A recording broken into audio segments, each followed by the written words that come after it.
Sir क्या कुछ पूरा मामला था, किस तरह से पकड़ा गया सर, क्या था? ये हमारे अतिरिक्त पुलिस महानिदेशक साहब एंटी करप्शन ब्यूरो श्रीमान माननीय आलोक मित्तल साहब जी और हमारे पुलिस अधीक्षक madam anti corruption bureau Hisar Medha Bhushan ji, उनके दिशा निर्देश पर कल हमने एक शिकायतकर्ता की शिकायत पे रेड कंडक्ट करी थी। खुशीराम है वासी गांव लुदेसर से। वो हैवी ड्राइविंग लाइसेंस के यहाँ पे हरियाणा रोडवेज डिपो जो सरसा है उसमें कोर्स कर रहे थे 26 तारीख से, और उसके लिए इनके जो यहाँ इंचार्ज थे रोडवेज डिपो के ट्रेनिंग स्कूल इंचार्ज धर्मपाल, उनके द्वारा डिमांड की गई थी 20,000 रुपये की, और फिर वो 17,000 रुपये देना तय हुआ था। और उसमें हमने कल रेड कंडक्ट करी और रेड हैंडेड धर्मपाल के और प्लस रेड हैंडेड हमने इनका जो सहयोगी था अपने मनीष, उनको हमने कल पकड़ा है, काबू किया है, नियम अनुसार अभियोग दर्ज कर दिया है, रिकवरी कर ली है। आगामी माननीय अदालत में पेश करके कार्रवाई अमल में लाई जा रही है।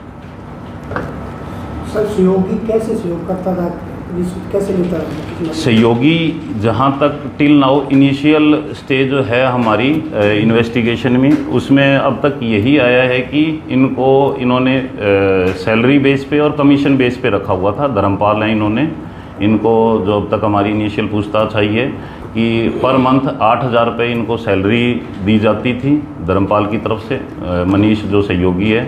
और प्रत्येक जो एक है अपने जो ड्राइविंग लाइसेंस के एवज में रिश्वत लेते थे कैंडिडेट से, उसके लिए जो कमीशन अलग से होता था 2,000 रुपये। और ये मनीष है, ये CSC सेंटर ओनर है लोकल शहर सरसा में अपने चतरगढ़ पट्टी में, इसका स्वयं CSC सेंटर है। सर कैसे संपर्क करता था ये मनीष जैन, कैसे संपर्क करता था जो आते थे? ये संपर्क जहां धर्मपाल है अपने जो training school incharge driving licence Sirsa depot में, इनके कार्यालय में ही रहता था।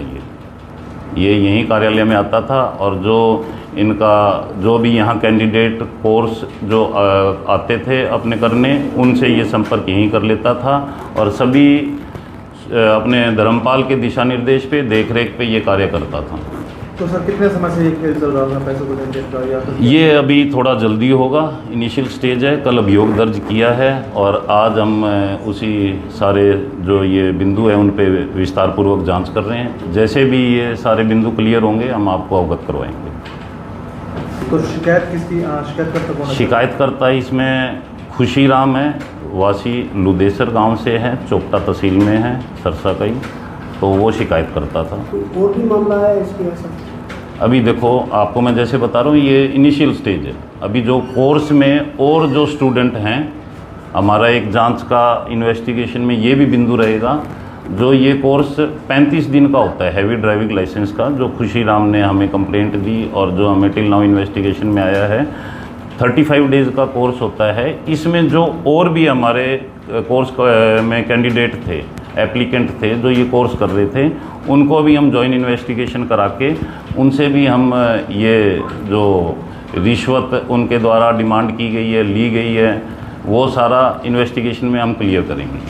मौके पे कहाँ पकड़ा गया है? ये हमने इनको इनके कार्यालय से ही कल अरेस्ट करा था, अपने जो रोडवेज डिपो सरसा है वहाँ पे इनका जो कार्यालय है ट्रेनिंग स्कूल का, वहीं इनको हमने काबू किया था। कोई नंबर शेयर करना चाहेंगे सर लोगों के लिए? नंबर बिल्कुल मैं शेयर करना चाहता हूँ। पूर्व में भी जब भी हमने ये इस प्रकार की कार्रवाई करी है, मैंने सभी से एक नंबर शेयर किया है। हमारा टोल फ्री नंबर है, अपने टोल फ्री 1064 है, बिल्कुल इजी नंबर है। जैसे डायल 112 है उसी तरीके से 1064 एक बिल्कुल कॉमन नंबर है। कोई भी आमजन इस बारे में हमें कोई सूचना देना चाहता हो, अपनी सूचना दे के अपना नाम गुप्त रखना चाहता हो, तो वो हमसे ये रख सकता है। 1064 है, आप कभी भी इस पे कॉल करें।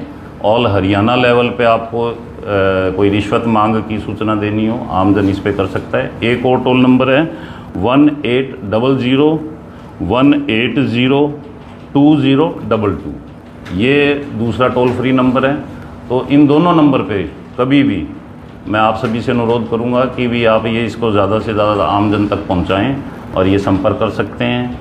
हमारा अपने हिसार में कार्यालय है, रेंज ऑफिस सरसा में कार्यालय है और अपने अब पंचकुला में कार्यालय है। कहीं भी सूचना दे सकता है, लिखित में दे सकता है, वर्बली दे सकता है, ईमेल के ज़रिए दे सकता है और अपने व्यक्तिगत तौर पर हमारे कार्यालय में हाजिर आके दे सकता है। जैसे अपने शिकायतकर्ता को सूट करे वो कर सकता है और टोल फ्री पे भी दे सकता है।